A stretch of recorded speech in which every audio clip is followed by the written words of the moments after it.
영상 편지 네 번째 시간입니다. 오늘은 하나님의 창조 계획 중에서 가장 중심에 두고 있는 사람에 대해서 한번 말씀을 드려보려고 합니다. 우선 성경에서 사람을 하나님이 지을 때 가장 뛰어난 존재로 지었죠. 그거는 사람은 하나님의 형상과 모형으로 지었다고 그랬거든요. 어떤 피조물 중에서 어떤 존재의 어떤 특성에 대해서 자세히 설명하는 것은 유일하게 사람밖에 없습니다. 하나님의 형상과 모양이라는 것은 하나님의 어떤 신성과 인자 예수의 인성을 대표하는 예수 그리스도를 담는 형상이 아마 될 것 같은데요. 그래서 예수 그리스도를 담은 사람을 그리스도인이라고 말하고 있죠. 자, 그런데 하나님의 형상과 모양을 짓는데 그 첫사람 아담을 지을 때 사람은 급사람인 몸과 속사람인 영과 혼으로 지어졌거든요. 그래서 사람은 이 세 개의 어떤 삼층 구조로 되어 있어요.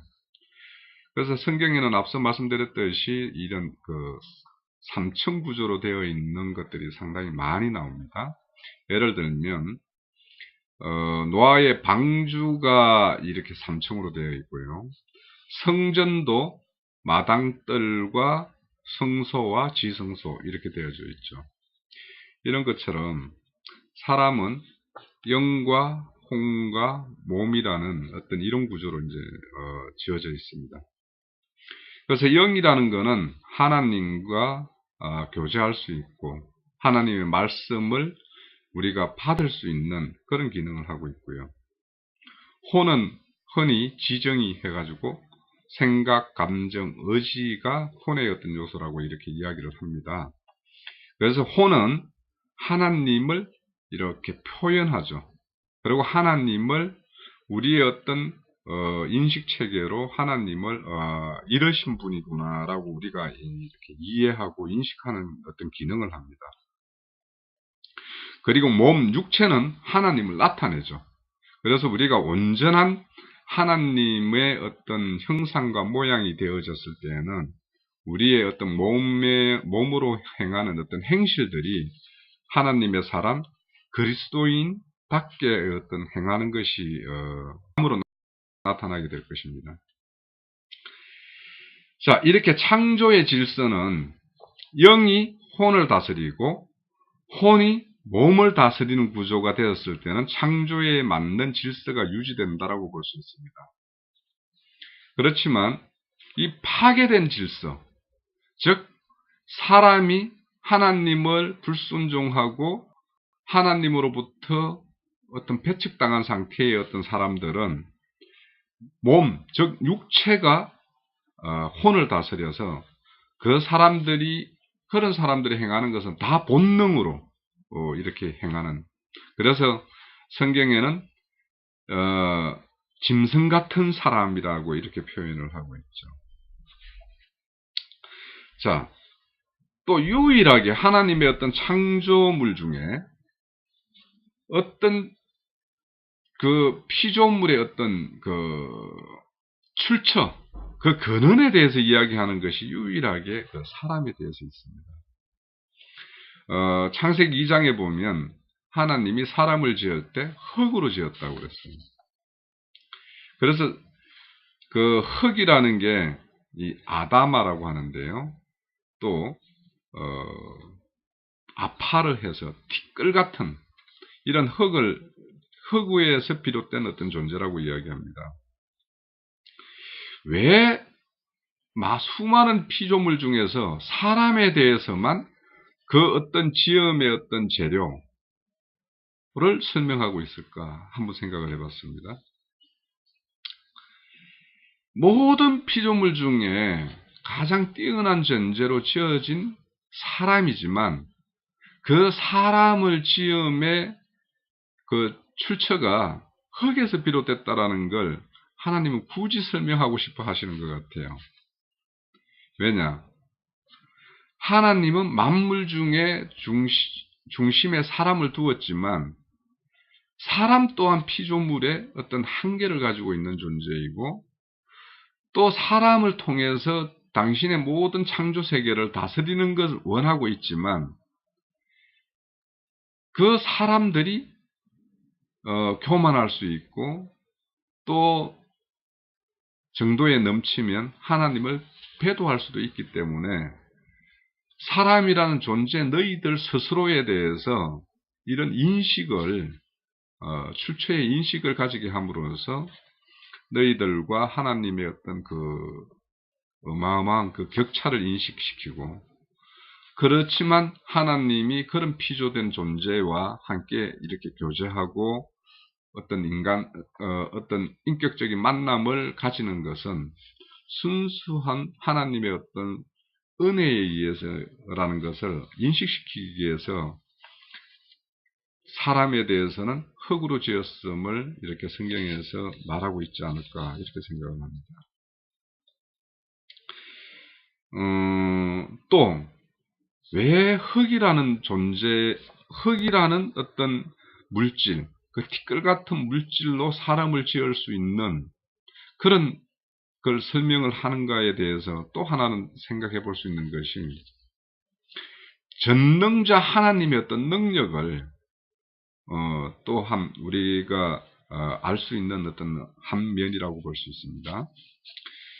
자, 이 흙이라는 것은 어린아이에게는 소꿉장난하는 어떤 장난의 어떤 소재가 될 수 있고요.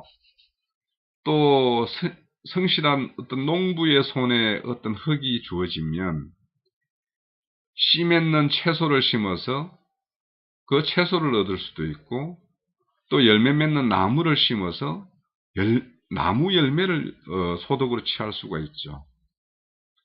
또 흙은 토기장이에게 주어지면 쓸모 있는 용기나 거럭을 지을 수 있는 그런 소재가 되는 것이 또 흙입니다. 더 나아가서 과학자에게 이 흙이 주어지면 그 흙 속에서 아주 유용한 물질을 추출해서 예를 들면 모래에서 실리콘 물질을 이렇게 뽑아내 가지고 그 재료로 반도체를 만듭니다.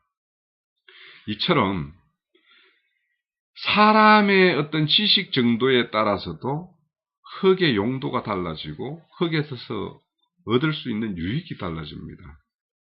그렇다면 하나님의 지혜, 전능자의 지혜라면 이 흙을 통해서 사람을 지을 수 있다는 것은 우리가 미루어 짐작을 할 수 있거든요. 그래서 어떤 혹자들은 어떻게 사람이 흙에서 날 수 있겠냐, 허구다 이렇게 이야기할 수 있지만 모든 어떤 지혜는 우리가 상상할 수 없는 만큼의 어떤 그런 능력을 발휘하고 있는 게 오늘날 이 문명이 증명을 하고 있습니다. 그러면 이런 인간들이 이끄는 어떤 지혜가 이러할진데 이 우주 만물을 창조한 하나님의 지혜라면 흙에서 사람을 만든다라는 것은 아주 쉬운 문제일 수 있습니다. 그래서 우리가 하나님을 어떻게 안다고 하지만 하나님의 어떤 전체적인 어떤 그런 모양은 우리가 상상할 수도 없을 정도의 어떤 지혜자일 수 있다라는 것을 우리는 전제를 해야 됩니다. 자, 또 흙으로 그 사람을 지었어요. 그 사람을 지었는데 하나님은 사람을 지을 때 사람 속에다가 하나님의 호흡인 콧김, 즉 생기를 불어넣어서 지었다고 그래요. 그렇게 해서 사람이 산혼이 되었다라고 이야기를 합니다. 창세기 2장 7절에 있죠. 자, 여기에서 우리가 사람을 지음에 있어서 하나님께서 우리 인간들에게 알려주는 것 중에서 참 한 두 가지 정도를 한번 생각해 볼 수 있을 것 같아요. 흙으로 지었다라는 그 사람은 흙의 그 티끌 같은 존재, 그래서 사람이라는 그 연약성, 결코 사람이 이런 이 땅의 어떤 피조물들 중에서 힘이라는 능력으로 보면 짐승에게 절대 이길 수 없습니다. 그렇죠? 그 사람만 놓고 본다라면 그렇다라는 거예요. 그런데 하나님은 우리에게 하나님 호흡이라는 걸 넣어줬어요. 그래서 이 하나님의 호흡이라는 것은 사람만이 하나님의 호흡이라는 그 거룩한 성품을 사람만 하나님의 성품을 받을 수 있다라는 그런 존재로 지었다라는 거죠. 자, 이런 하나님의 호흡을 받은 존재이기 때문에 비록 하나님의 어떤 명령에 불순종하여 하나님으로부터 쫓겨났다 할지라도 사람은 자신의 어떤 출처에 대해서 근원에 대해서 알고자 하는, 그래서 내가 어디에서 왔으며 어디로 가는 건지 이런 것을 생각하게 됩니다. 이것이 사람과 짐승과의 가장 큰 차이죠. 자, 이처럼 사람은 육체적으로는 굉장히 약한 존재이고 또 하나님의 어떤 호흡을 가진 어떤 영적인 존재로 보면 가히 모든 피조물의 어뜸이라고 할 수 있는 그런 요소를 가지고 있습니다. 그래서 하나님은 왜 하나님의 형상과 모양으로 우리 사람을 지었을까? 이것은 유일한 피조물 중에서 하나님과 인격적 만남과 교제가 가능한 존재가 사람이라는 거죠. 또한 하나님의 호흡을 받았다라는 것은 사람은 하나님과 함께 더불어 존재해야 된 어떤 하나님 절대 의존적인 존재로 지어졌다라는 거죠. 자, 이렇게 사람이라는 것은 하나님의 어떤 지음의 특별한 목적과 특별한 기능을 우리 부여받은 존재입니다. 자, 그럼 이런 사람을 통해서 하나님은 이 사람을 어디에다 쓰기를 원하면서 사람을 지었을까? 창세기 1장에 보면 하나님이 사람에게 복을 줍니다. 생육하고 번성하라는 복을 줘요. 그리고는 땅을 정복하고 공중과 바다와 땅에 거하는 모든 생물을 다스리라고 합니다. 즉 하나님의 모든 창조 세계에 대해서 이임을 받아 통치 다스릴 권세를 가진 게 사람입니다. 그러니 교만할 수 있죠. 얼마든지 하나님권에 도전할 수 있는 존재로 지어졌죠. 그게 실상으로 그렇게 되어 나타나고 있죠.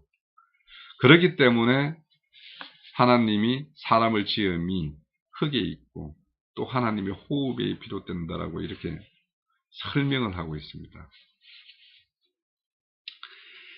자, 사람은 피조세계에서 하나님이 지은 피조세계에서 하나님의 뜻을 펼칠 대행자로 세운 것이 하나님의 뜻입니다.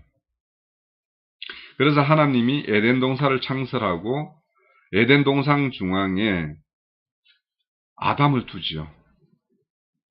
두고 무엇을 말하냐면 에덴 동산을 경작하고 다스리라고 합니다.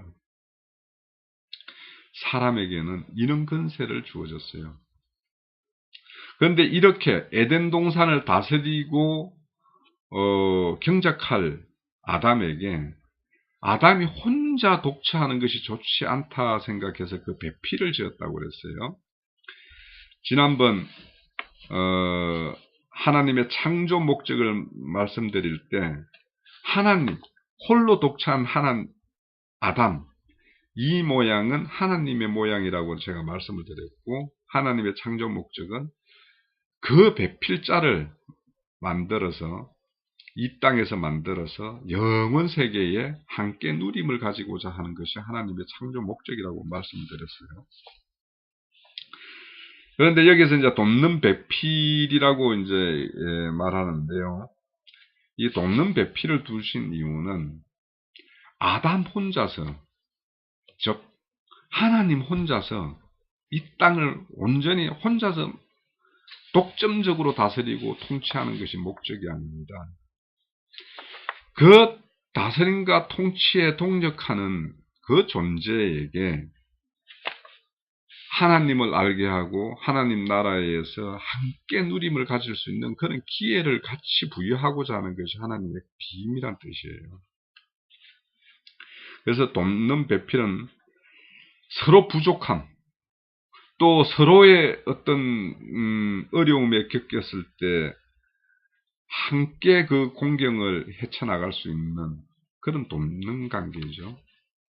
그래서 이런 돕는 배필은 종속적인 관계가 아니고 하나님과 인격적이고 또 참 사랑을 나눌 수 있는 그런 관계로 설정하는 것이 하나님 뜻입니다. 여기는 굉장히 깊은 뜻이 있어요. 즉 아담을 통해서 하와를 짓는 것은 에베소서에 가면 잘 설명이 되어 있는데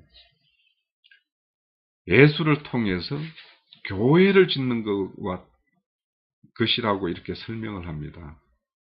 그래서 이 교회라는 것이 우리가 흔히 몇 사람, 하나님을 믿는다는 몇 사람이 모여있는 그런 단순한 것이 아니라 하나님의 엄청난 비밀이 있는 것이 교회라는 것이에요. 그래서 우리가 교회에 대해서 다음 기회에 교회가 무엇인지에 대해서는 한번 그 말씀을 나눠볼 기회를 가지고자 해요. 그거는 그때 가서 좀 더 설명을 드리고, 이처럼 아담을 통해서 하와를 짓는 것, 예수를 통해서 교회를 만드는 것, 교회를 출산시키는 것, 이 비밀에 대해서 우리는 깊이 생각을 해봐야 됩니다. 또 이 성경에 보면 사람이라는 게 창세기 1장에도 사람이 나오면서 사람을 지었대 남자와 여자라고 짓다라고 해요. 또 창세기 2장에 아담의 갈비뼈를 추출해서 하와를 짓고 이 사람들을 남자와 여자라고 이야기를 합니다. 우리 번역 성경에서는 창세기 1장에서나 2장에서 남자와 여자가 통일한 말로 이렇게 번역이 되어 있지만 사실은 전혀 다른 이야기입니다. 창세기 1장에서의 어떤 남자와 여자는 자칼과 네케바라는 그 히브리어를 씁니다. 지금 참고로 좀 들어두세요. 그리고 창세기 2장의 남자와 여자는 이시와 이사라고 합니다. 즉 창세기 1장에는 남자와 여자는 어떤 성별적 요소이고 그런 어떤 그 선언적인 내용이라면 참 남자와 참 여자가 산출하는 것은 창세기 2장에서부터 시작이 됩니다. 그러면 창세기 2장에서는 아담과 하와가 완전한 하나님의 창조 목적이 이루어진 사람이냐? 그렇지 않습니다. 또 창세기 2장의 아담과 하와는 창세기 3장에 가면 선악과 먹고 타락한 남자와 여자인 아담과 하와는 또 다른 어떤 모습이고, 또 이들이 하나님의 어떤 은혜를 입어서 다시 하나님의 어떤 족보를 이어가는 그 가인과 아벨은 가인에 의해서 죽게 되고 가인은 하나님으로부터 쫓겨나게 되고 그 다음에 아담과 하와가 또 다시 얻는 아들이 셋이라는 아들입니다. 그러니까 셋을 낳는 그 아담과 하와, 창세기 5장, 그러니까 창세기 2장의 아담과 하와, 창세기 3장의 아담과 하와, 5장에서의 아담과 하와는 전혀 차원이 다른 어떤 그런 아담과 하와이거든요. 이거에 대해서 이거는 어느 정도 이제 성경에 대해서 이해가 밝아지면 이렇게 이제 충분히 이제 그렇구나 하고 아마 이해가 될 것 같아요. 그래서 좀 시간을 두고 이제 알기를 바라고 오늘은 좀 이렇게 이 정도로 해서 넘어가고요. 자, 이렇게 해서 이제 아담과 하와가 이렇게 지어졌는데 이제 3장에 가면 이제 아담 부부가 범죄를 합니다. 이제 뱀의 미혹에 의해서 범죄를 하죠.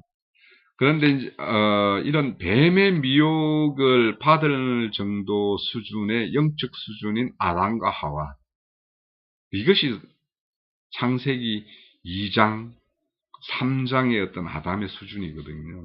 그런데 창세기 5장의 아담과 하와는 세상을 통해서 모든 질고를 다 겪었던, 그리고 세상이 돌아가는 어떤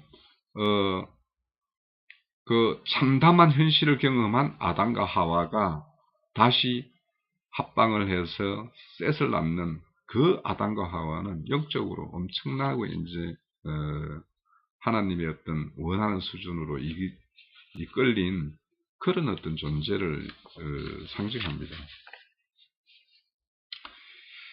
자, 이렇게 먹지 말아라는 선악과를 먹음으로 인해서, 선악과는 지식을 알게 하는 나무거든요. 그러니까 이 열매를 먹음으로 모든 사고가 성과 악으로 이렇게 다 이분법으로 나누는 어떤 그런 어떤 지식 체계를 갖게 됐어요. 그래서 이제 뱀의 어떤 미혹처럼 눈이 밝아서 선악을 아는 일에 하나님처럼 상당히 밝은 존재가 되었죠. 그래서 눈이 밝은 아담과 하와의 첫 번째 정상이 뭐냐 하면, 자기들이 그동안에는 벗고 있어도 부끄러움을 몰랐는데 눈이 밝아져 가지고 이제 서로 벗었음을 알고 부끄러움을 하는 존재가 되었어요. 자, 이 부끄러움을 알게 되었다라는 것은 굉장히 의미가 있습니다. 그전에는 하나님과 아담과 하와 사이에 각자 따라온 어떤 객체적인 요소로 존재한 것이 아니고 하나의 어떤 공동체적으로 존재했기 때문에 부끄러움이란 게 있을 수가 없었어요. 그런데 선악과를 먹음으로 인해 가지고 이제는 하나님은 하나님의 존재, 아담은 아담, 하와는 하와, 각자 따로 어떤 객체가 됨으로 인해 가지고 서로가 서로를 바라보는 눈을 가지게 되었어요. 그러다 보니까 아담이 하와를 보니까 벗었네. 하와가 아담을 보니까 벗었구나. 벗으니 창피하구나. 이런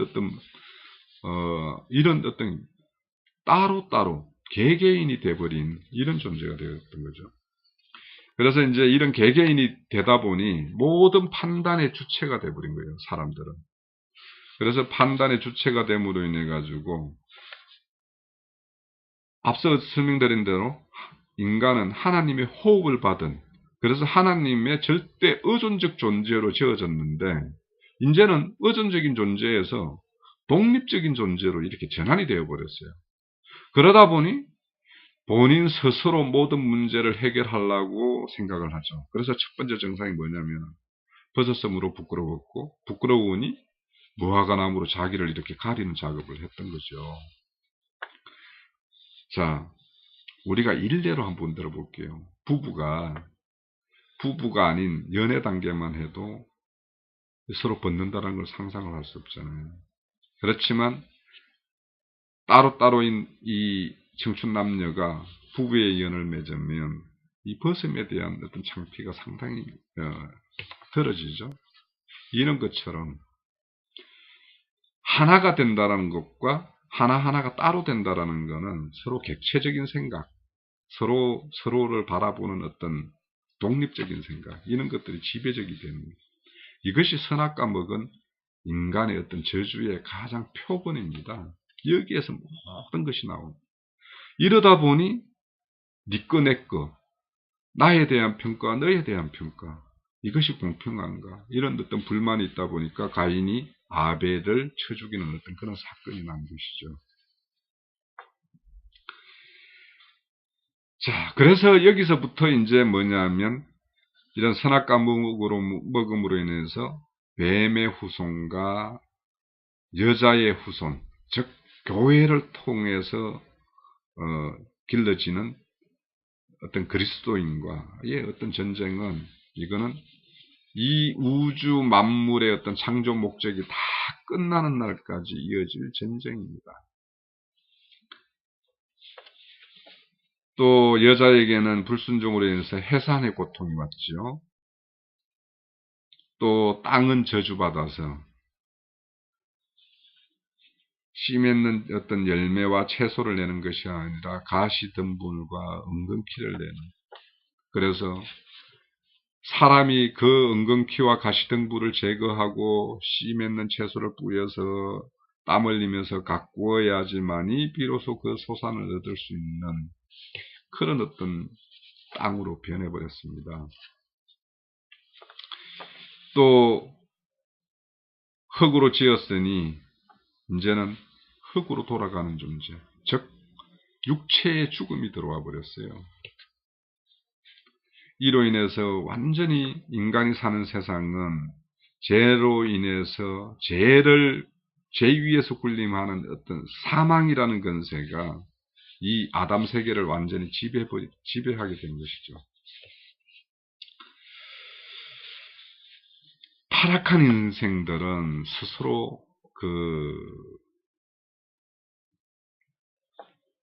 죄에서 벗어날 길이 없습니다. 첫사람 아담 한 사람의 어떤 죄로 인해서 모든 인류가 죄로 묶이는 이 대표성, 성경에서의 이 대표성에 대해서 우리는 충분한 이해를 가져야 됩니다.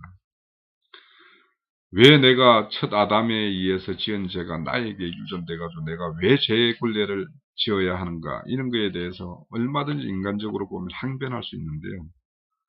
그런데 실상 내 스스로가 죄인의 어떤 모습이라는 것은 내 스스로가 모습 속에서 너무도 쉽게 발견되는 것이기 때문에 이 사실을 부인할 수 없는 것도 또 사실이에요. 자, 그런데 로마서에 보면 첫사람 아담은 둘째 또는 마지막 아담으로 올 예수에 대한 표상이라고 이야기를 합니다. 이 말이 언뜻 보면 첫사람 아담, 죄인의 모습으로 온 아담이 왜 마지막 오는 아담, 우리를 구원하러 오는 예수의 어떤 표상이 되냐? 이거는 다른 면이 아니라 대표성에서 그렇다는 거예요.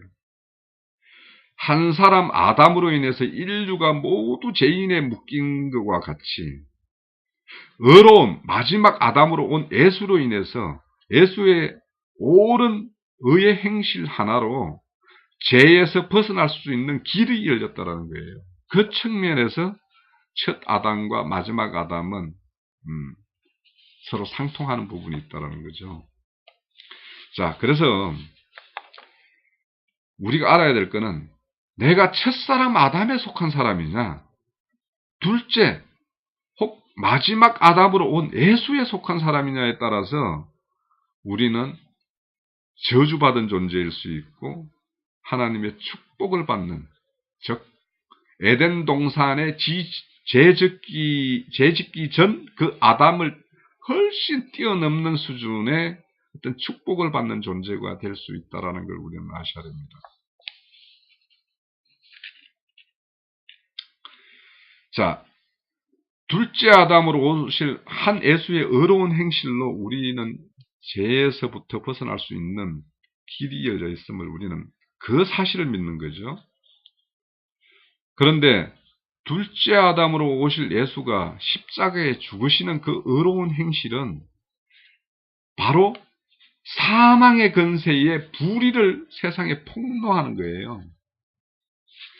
그래서 뭐냐?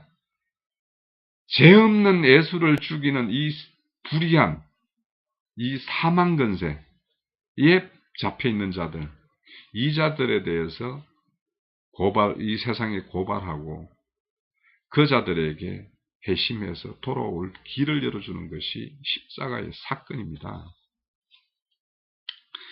이처럼 하나님이 사람을 지은 데에는